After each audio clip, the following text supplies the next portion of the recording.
Olá, por que é tão raro a utilização de vidro em estruturas? Bom, primeira coisa vai ser falado, bom, é porque o vidro ele não tem resistência, ele é fraco. O que não é verdade, por quê? Bom, vamos pensar no concreto primeiro. Bom, concreto, ele tem uma resistência comum, né, geralmente usado em obras, é de 20 a 50 megapascal. O concreto pode ter menos, né, dependendo de uma obra pequena, que colocado muita água no concreto, ou um concreto magro, que vai ser só a base de uma sapata, pode ter de chegar até 5 megapascal, dependendo do caso, tá? Com uma mangueira generosa o suficiente, dá para chegar em 5 megapascal, tá? Mas com controle tecnológico, a gente também pode chegar a concretos de alta resistência, né? Mais de 100 megapascal é possível, tem casos aí de 200 megapascal e tecnicamente é possível mais, tá? Só a questão é que fica muito caro, tá? Mas então, na prática, o concreto vai ter de 20 a 50 megapascal. Tá. O aço, bom, um aço estrutural comum, como por exemplo a 36, que é a cantoneira que você compra na ferraria da esquina, 250 megapascal, tá? Então, um aço comum, fraco, já é muito mais forte que qualquer concreto. Ok, perfeito, porque ele é um material muito mais nobre. Um aço de maior resistência, por exemplo, um aço de um vergalhão tem 500 megapascal. Tá? E alguns tipos de vergalhão específicos, tá? 600 megapascal, tá? Mas aí beleza. E o, vou pensar o aço mais robusto, mais forte, vai pensar que vai ser utilizado em uma estrutura, por exemplo, é um cabo de proteção que é usado em vigas protegidas, certo? E também em pontes pré-tensionadas, tá? Então é um aço de alta resistência, realmente muito alta resistência, ele chega aí a 2000 megapascal, tá? Então isso aí seria a resistência de um aço ferrado, absurdo de forte, tá? Agora, o vidro, ele tem uma resistência base de 800 megapascal, tá? Eu tô falando tudo em megapascal. Na prática, eu tô falando que o concreto é de 20 a 50 megapascal, é 200 a 500 quilos, tá? O aço, digamos, é 500 megapascal, é 5 toneladas por centímetro quadrado, 5.000 quilos, tá? O vidro simples, o vidro comum, vidro comum que você vai lá na vidraria e compra, que você vai na sua loja da cidade e compra, 8.000 quilos por centímetro quadrado, tá? E é capaz de chegar a mais de 8.000, tá? A gente vai pensar, um vidro realmente próprio para compressão, tipo, ele pode chegar a 2.000 megapascal, 20 toneladas por centímetro quadrado, tá? É um absurdo, 20 toneladas em 1 centímetro quadrado? Sim, o vidro pode chegar a esse valor. Então, o vidro ele tem uma resistência à compressão absurda. Tá, mas na tração, porque o concreto tem uma resistência à compressão alta, mas na tração é baixa.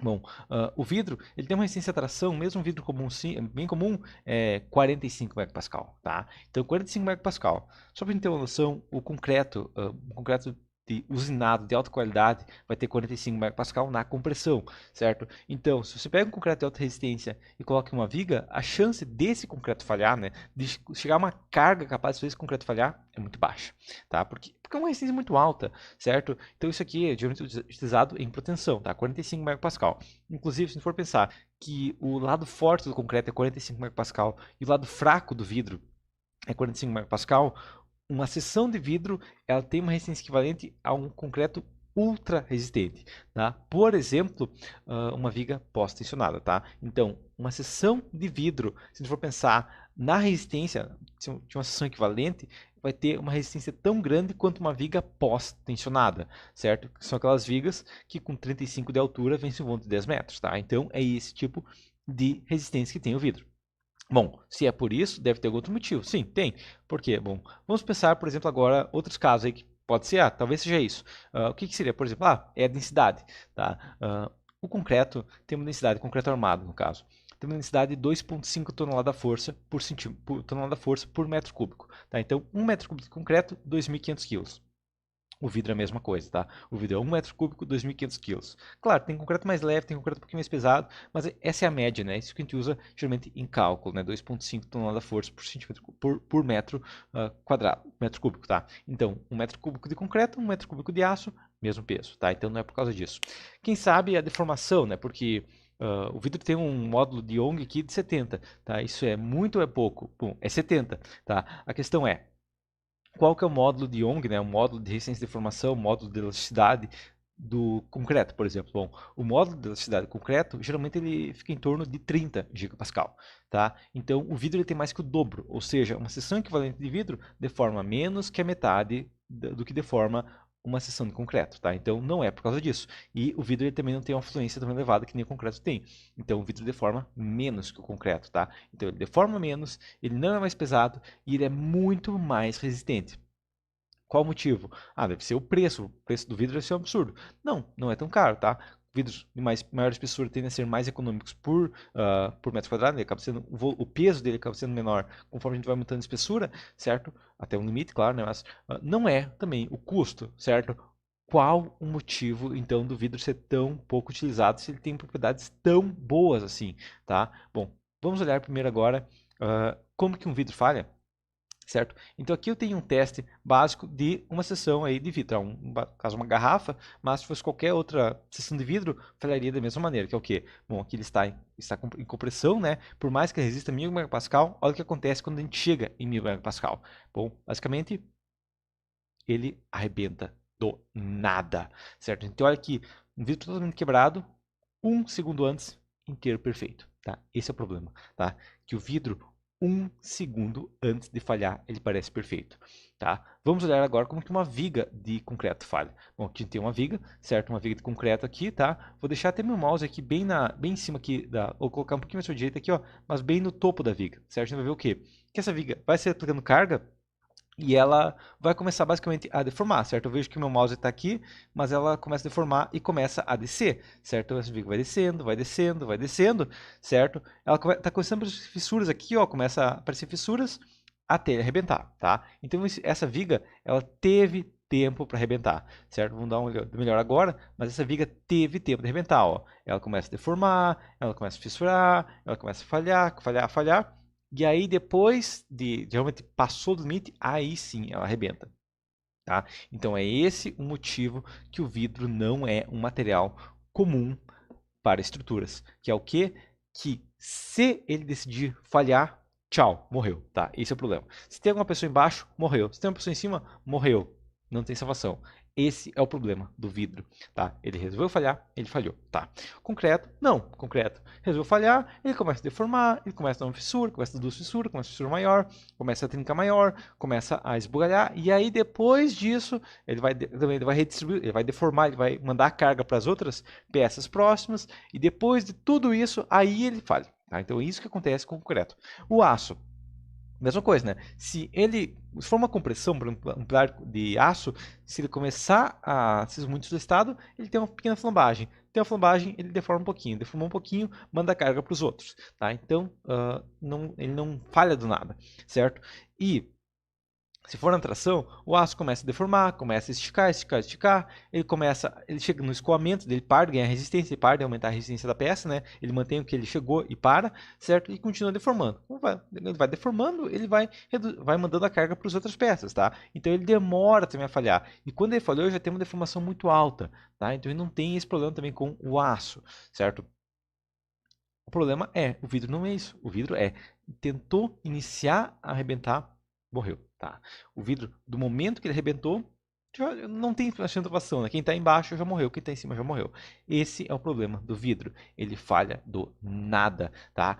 E outra coisa que tem também é que, por exemplo, se eu tenho uma peça de concreto, por exemplo, uma viga de concreto, se uma pequena parte dessa viga chegou no limite de compressão, ela vai continuar comprimindo, ela vai usar o restante da peça. Então, se um ponto do concreto chegou no limite, ele vai mandar, a carga vai permanecer no limite ali e no restante da estrutura vai começar a chegar no limite, tá? E aí, quando uma boa parte da seção já chegou no limite, e aí, quando essa peça basicamente passou do limite plástico, né? Aí sim ela arrebenta, tá? Então aí sim que a estrutura arrebenta.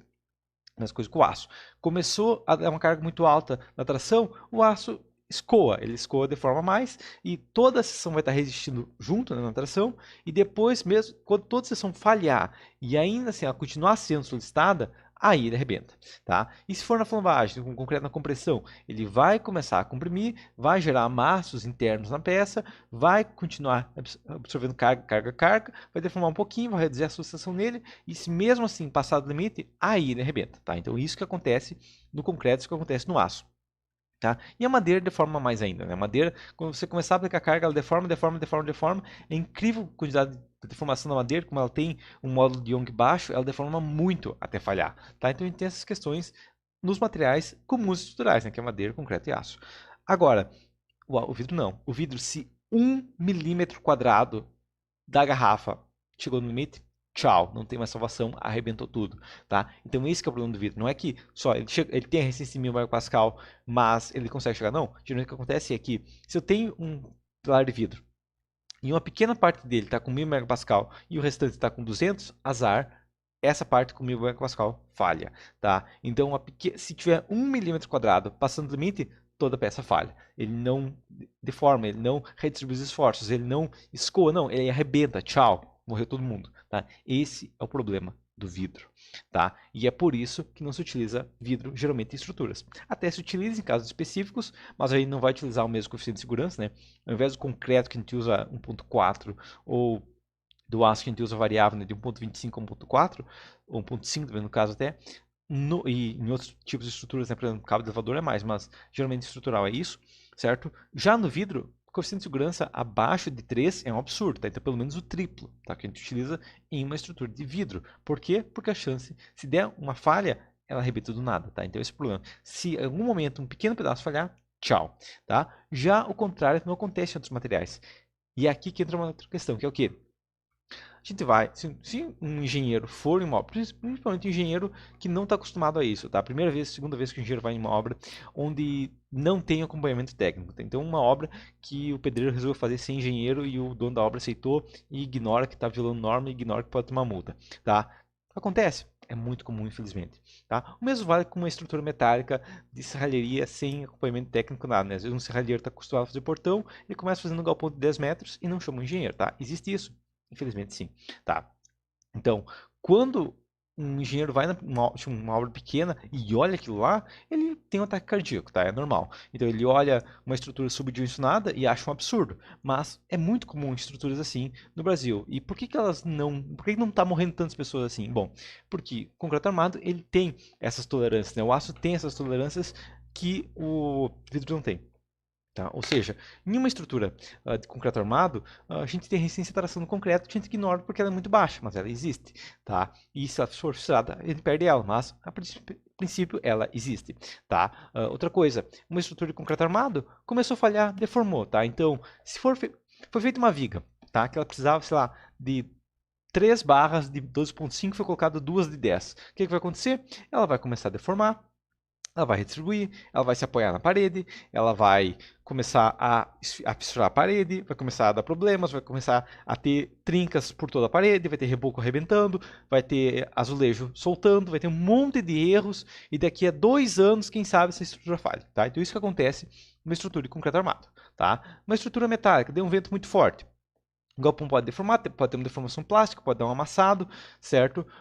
Mas pode talvez até dar um início no escoamento do aço, certo? Mas a não ser que seja uma repetição considerável, a chance de falha não é tão alta. A chance de falha baixa, tá? Essa é a principal questão, tá? E também, se for pensar no galpão, ele é para quando a gente dimensiona para o pior vento de 50 anos, mais coeficiente de segurança. Então, se o perfil ele precisava de 3 milímetros e ele tem 2, basicamente ele vai, a não ser que dê o vento mais forte do mundo, ou mais forte dos últimos 50 anos, provavelmente ele vai ficar de pé, tá? Então a gente tem essa questão. Tá? Então a gente tem essas questões que acaba absorvendo o coeficiente de segurança. Tá? A estrutura vai dar patologias, ela vai dar problema. Se for ela está apoiada na parede, vai encher de fissuras na parede, vai estourar cano, vai estourar azulejo, vai dar problema pra caramba, mas não vai direto, porque colocou um pilar com treliça, vai arrebentar. Não, provavelmente não vai chegar ao ponto de morrer uma pessoa, tá? Vai ser consertado antes, tá? Geralmente é consertado antes, tá? Então, como é consertado antes, geralmente não tem notícia, né? Porque se uma casa caísse e morresse uma pessoa toda vez que fosse feito um pilar com treliça, ninguém mais fazia, tá? Mas como a chance é baixa, certo? A maioria das vezes vai ser consertado, acaba não acontecendo, não virando notícia e se torna um hábito comum. Dá patologias? Tá, mas até dar patologia o pedreiro já saiu da obra, tá? Ele já não viu mais, não acontece nada. E daqui a 10 anos ele passa, a casa está com umas fissuras, mas está de pé ainda, né? Então, fiz está de pé. Então, tecnicamente, o mínimo que respeitou, né? Então, acaba acontecendo isso, tá? Agora, se toda vez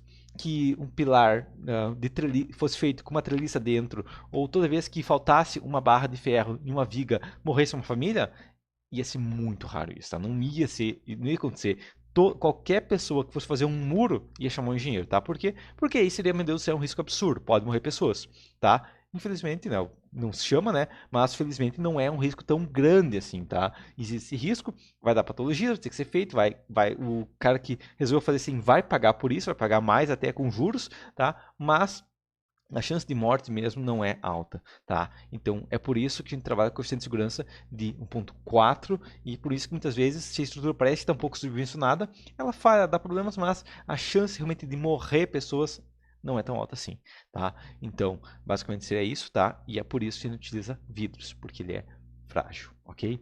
Então até a próxima.